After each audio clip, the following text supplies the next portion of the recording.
Hi, everybody. This is Caroline Sotheby, and welcome to Up, Down, and Around Town. There goes my hair flying around. Anyway, you have to sit down for a little while because you've been hearing an awful lot about the rowing races the last couple of weeks. Well, finally got this person to sit down because there's a lot of history that's going to be in this book as well. People are going to be remembering in the past years.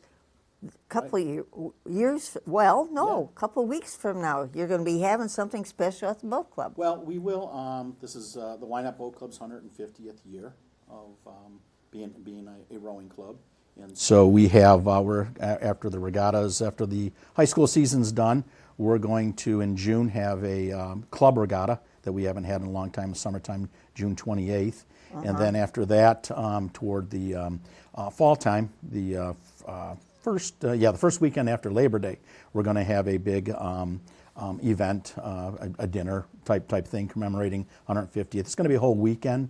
We'll also have basically a row reunion for people who want to come down and row. We're going to do some boat dedications. So that weekend after Labor Day, is more of our big celebration weekend of 150 years of rowing on the Detroit River. Okay. Yeah. And when did you get involved?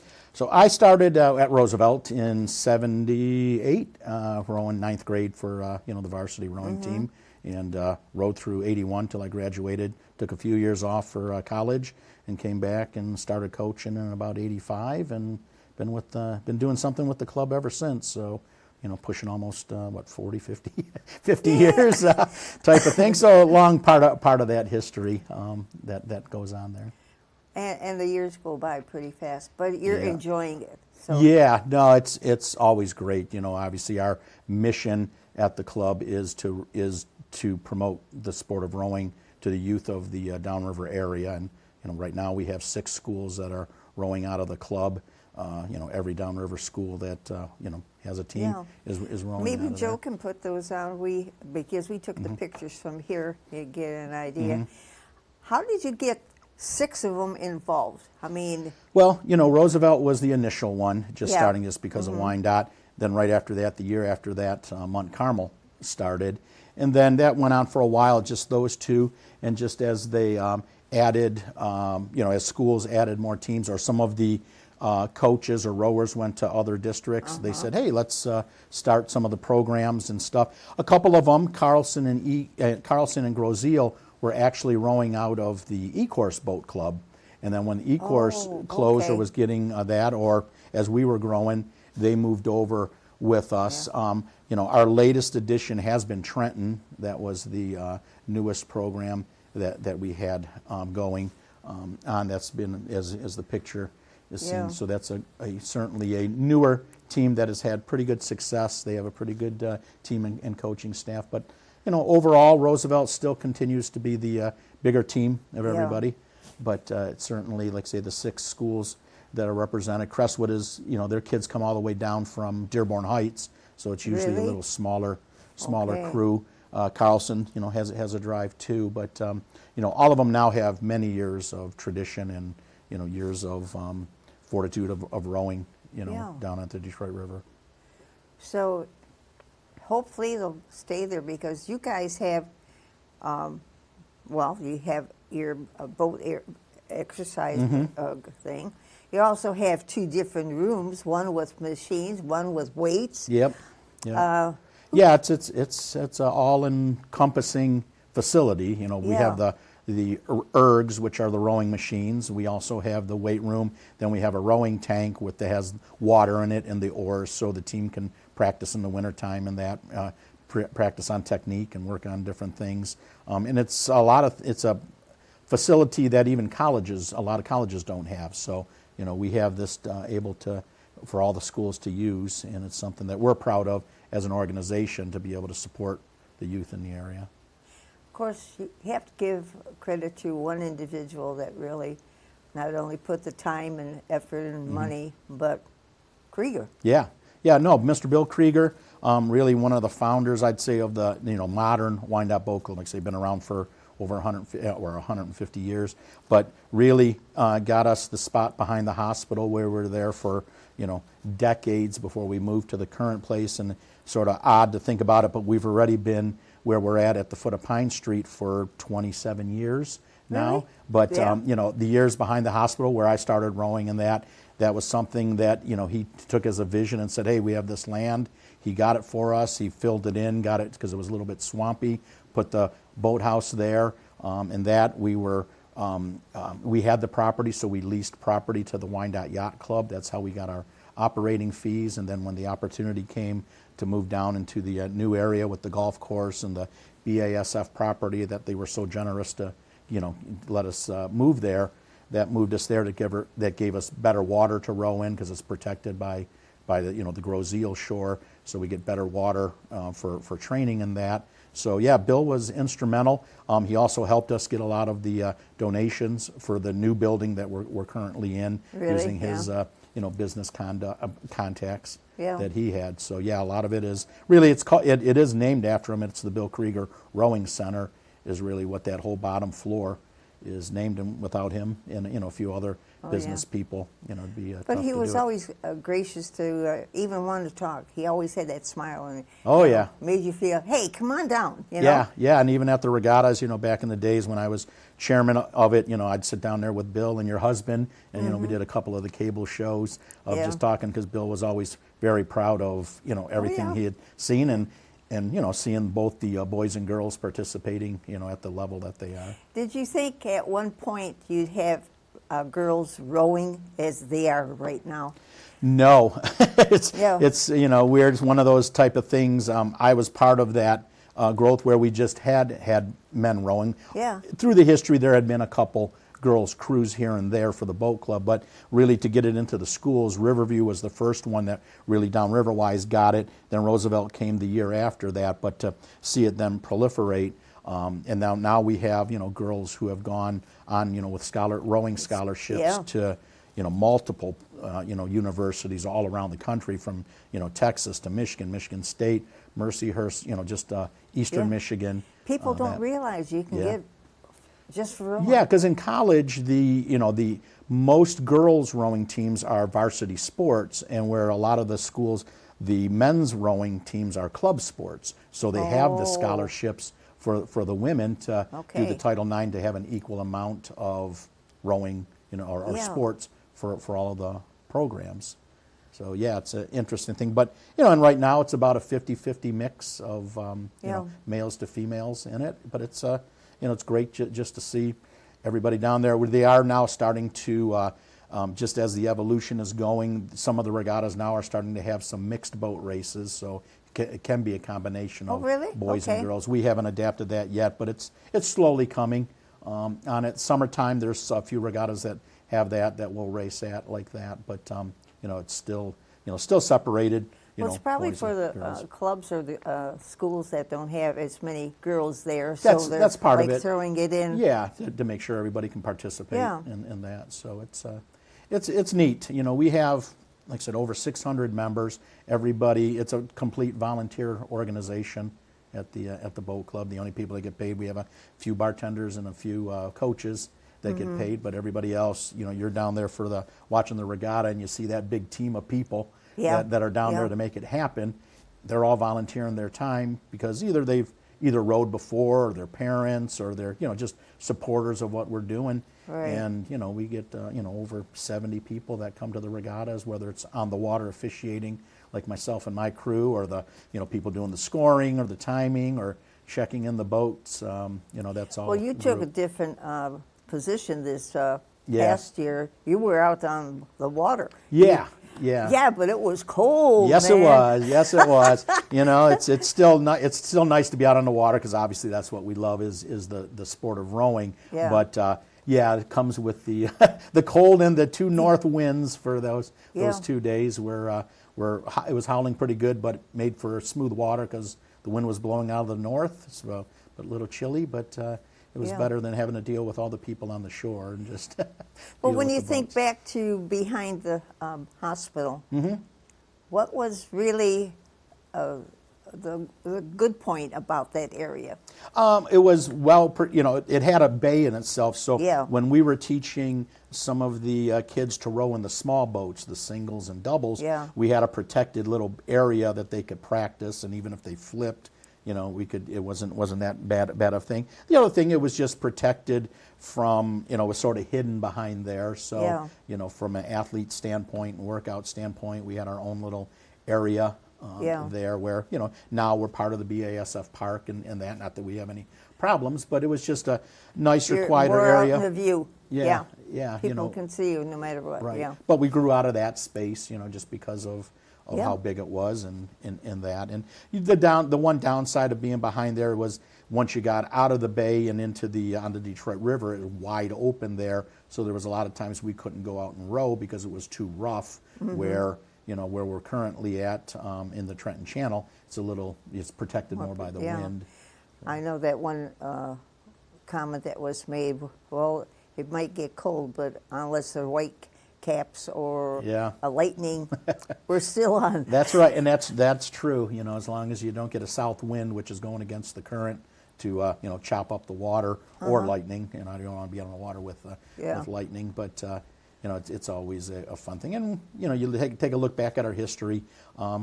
Just like any outdoor activity, you get some of the years it gets canceled here and there, but for as long as we've been doing it, it's a fantastic place. And the Coast Guard does a great job of protecting it, the area for those race days and stuff. So it takes a community to run the I events. think it was funny because as you looked down the river, you saw all those boats. They probably say, "Doggone it!" Yeah, our philosophy is it's a couple days a year, that we do that, and Yeah. the fish will be all around, and it is during the walleye run, so the fishermen do want to do that, but we just like say ask for a couple Saturdays a year to run And you're our not races. there all day. No. Normally, once we do the heats and then go into the finals, depending on it, it can be anywhere from 1 o'clock to 3 o'clock that we're done. But we're like I say, we're excited as a club to be celebrating our 150th year, and just all the activities and looking back at all the different years, and whether it's the competitions and or just all the people that have been impacted by the sport of rowing, and that is just it's always a fun thing to do.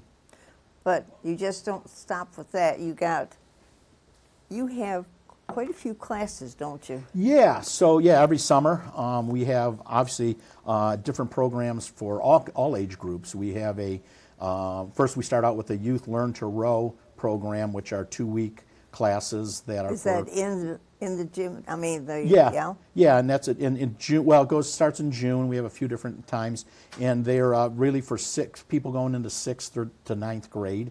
They're 2 weeks sort of learn to row classes. We then have we try to get the best athletes from all of the schools to come and row in our junior competitive program, which is really the 9th grade to maybe a year out of in college, where that's the really competitive program where we're going to race and that. And then I coach one of my pet projects I do every year is I do an adult learn to row session where we take people from 21 to whatever that want to come out and learn the sport of rowing. We have a beginner's session that goes for 4 weeks, and we have a experience group where they're people that have maybe rowed before, and it's a fun Just wanted to get workout. back out. It's a great workout type of thing. Camaraderie, being out on the water, getting yelled at by the coaches and that. But it's an ultimate team sport. Whether like doing all of it.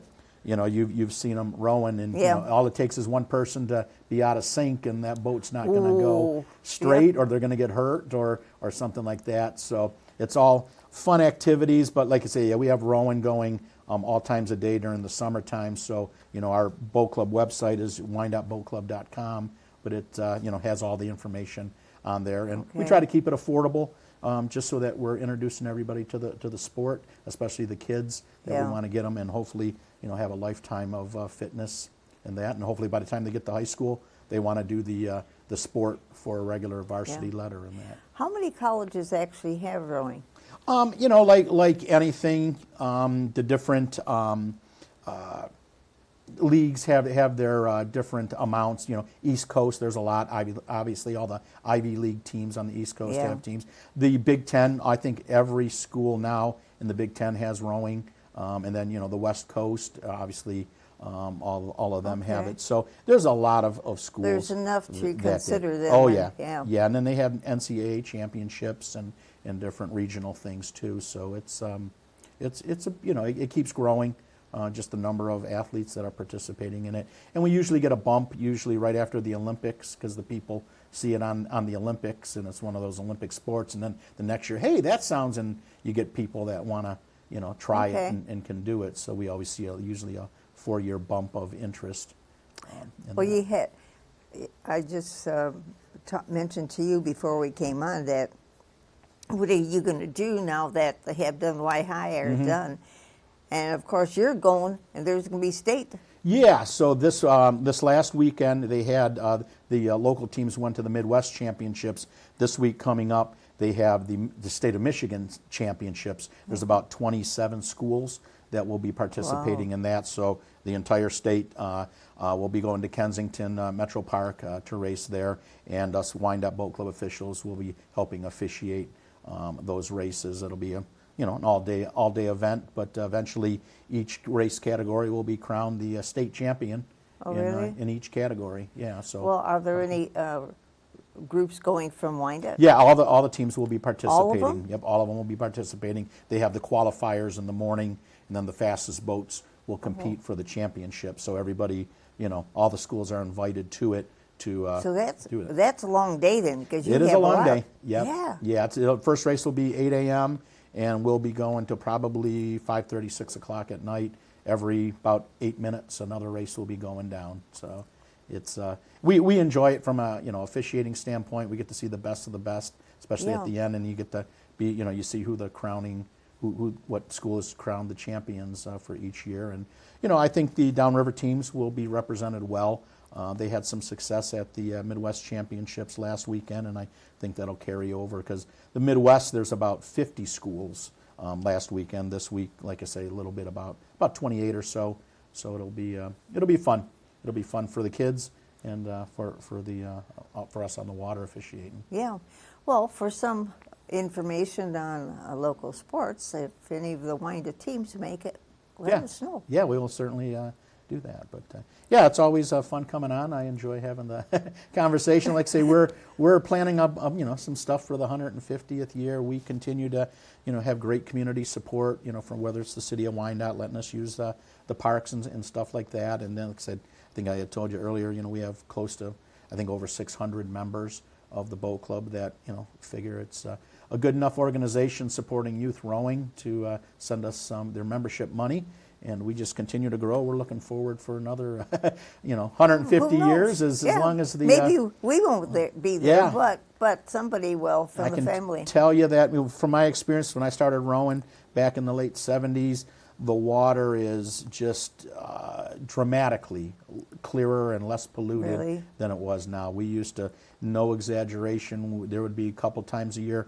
we would have to dip our rags in gasoline and wipe the sludge off of the boats, No kidding. because of all the stuff being put in now compared to how Well, it is. And it just You figure so much cleaner. when you're thinking back, that whole Yes. lineup was chemical factories. Yeah, and that's what it was, and compared to what it is now with the recreation, with the parks, with that, and the fishermen. And why do we have so many fishermen? Because the water is so much clearer, which is a testament to how much better the whole Detroit River is in that, and it's just better for the kids to enjoy. I didn't see. Well, I haven't seen June bugs come out. Some people call them May bugs. Some Yeah, call them June bugs. yeah, I think a little early yet, or it hasn't been warm enough yet with that north wind for all those weekends. You mentioned before when I had talked to you about your mom, and of course, she lived. Well, you lived for Yeah. the longest time right around Pulaski Park. Yeah, right across the street. There's the softball fields named after my mom, Jean Meckelon, and she still lives on Oxford Court, right across the street from the basketball courts.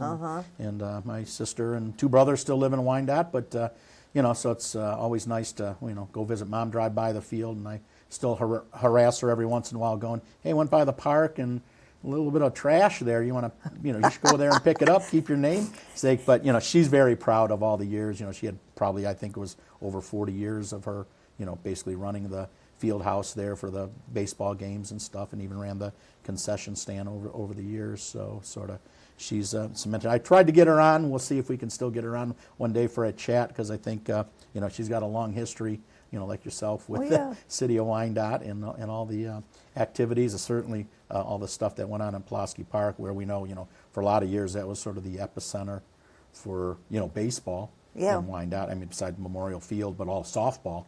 I was talking to her, the other day. Remember when they used to go 6, 7, 8, 9 o'clock at night, 5 days a week, softball games, whether it was men or women, and that Pulaski Park was always that unique one without a home run field, without a home run fence. That's right. So people could, hit the ball a mile, and the other team might get his.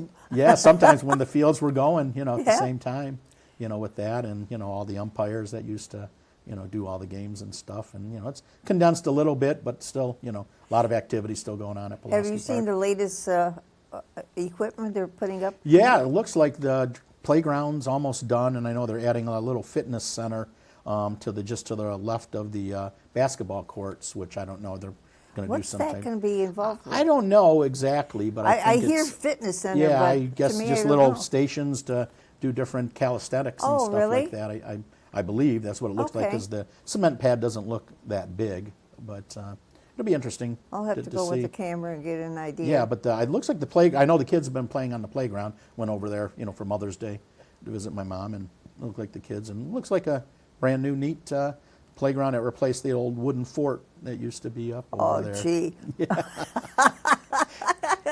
And I remember when that was new. Oh, God, yeah. Or in the other corner where, oh, my God, when we started with, you're saying 40 years ago, Yeah. 1984 is when we all got the little message, hey, if you wanted to learn, come on down. Yeah. And that thing was where the kids are, part 1, 2, 3, 4. Yeah. And they were in the sand pile in that one corner and stuff like. Yeah. Oh yeah. Yeah. No, that's obviously transitioned over the years from the dangerous playground equipment that we all used to play on, or so-called, to now, the rubber mulch and all that good stuff. So. I heard about that too. Whether it's going in FOP then too, I heard. Yeah. Yeah. Yeah. So just softer stuff and safer for the kids. Yeah, but eventually they're going to figure something was wrong with that. That we'll go Probably. back to regular, Probably, that. So yeah, we were talking about the fact that remember behind at Pulaski and some of the other places in 20th Street, all the ice rinks that used to be up, Yeah. and the wading pool that used to be at Pulaski Park, Yeah. all that stuff over the years that had a few hot houses going in the wintertime. or even in the barrel slip. Yeah. You could Yeah. be over there. Speed skating. They were doing some speed skating back in the Yeah. day, and You don't hear that anymore. no, that's one that's just in Wyandotte sort of faded away over Yeah. the years. Once the Yak Arena came, they still had some competition Right. over there. Right. But after that, it sort of went. Yeah, Roy Helminski, who was a longtime boat club member and supporter, and he used to run that whole thing. And he was, Yeah. I used to, we used to have some fun at the boat club with him, because, like I say, he was a big supporter of rowing and that over the years too. Yeah, he was involved. Yeah, real heavily. Through the state, though, too. Yeah. Yeah. Actually, I think he might have even been like an Olympic official was.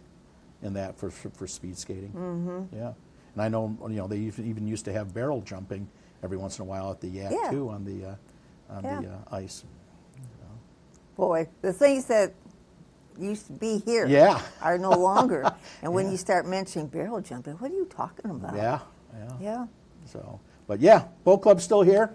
We just moved, like I say, over the history of it. It's been in Bishop, in the area by Bishop Park. I think it's been in 3 or 4 different locations. Been through a few fires over the years, and now, like I say, behind the over there on Pine Street, nice building where we got six schools, 300 kids rowing, and all the rowing programs, and we continue to Okay, how to support it. get in touch, say, if they want to learn how to? The easiest way is to just go to the Wyandotte Boat Club website, which is literally just spelled out wyandotteboatclub.com, and they can click on all the different rowing programs, and they can see they can register right there.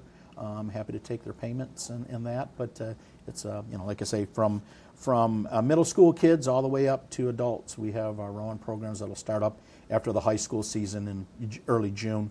It'll start up with all of the club rowing programs because the high schools they finish up the first weekend in June. They go up always to St. Catharines to race at the Canadian National Championships. So once they're done with that, then hopefully we combine with some of the competitive programs, and then, like I say, the recreational learn to row programs that we're doing. But yeah, looking forward to a good summer, and then we'll cap it off with some celebrations and after Labor Day to wrap up our 150th year.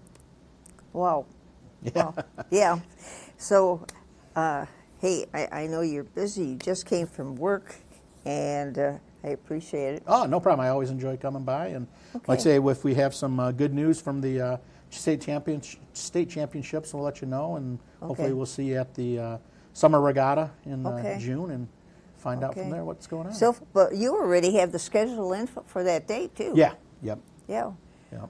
How do you plan it so soon? It's just one of these type of, we've been doing it for years, and we know some of the schedules that everybody follows. So it's not rocket science, but it's still something that we have to plan, and we have a committee that sits down and does a lot of the organization, as as you've seen in the past. Too bad Brent didn't tell you, because when I was watching from the window as they're taking the shells down, and all of a sudden they put this one sideways, and somebody's checking. And I said, "What's she checking on?" Oh, yeah. Then he went and got that. What do you call Oh, that? the shoe kit? Yeah, the shoe kit. Yeah. And yeah, you get yourself Yeah. anchored in there, but if an emergency, at least you have a safety Yeah, feature. so yeah, and the shoes basically in case the boat flips or swamps or whatever. While each rower has shoes to, so they can go back and forth on Yeah. the slide, there's also a release that stops the heels from going all the way up so that they can come out of the shoes too. And that's as an organization, we have to check those to make sure that everybody has them as a safety precaution, just to make sure. So, and we'll stop a boat from launching or going down if they don't have that. They have to run and fix it and get it ready, because it's just part of the It's mandatory nice to know that safety it was there. requirements. Yeah. Yeah. Thanks. We Oh, gotta no go. problem. So, Sounds good. And thanks for watching. See you next time on Up, Down, and Around Town. Okay. Yeah, it's.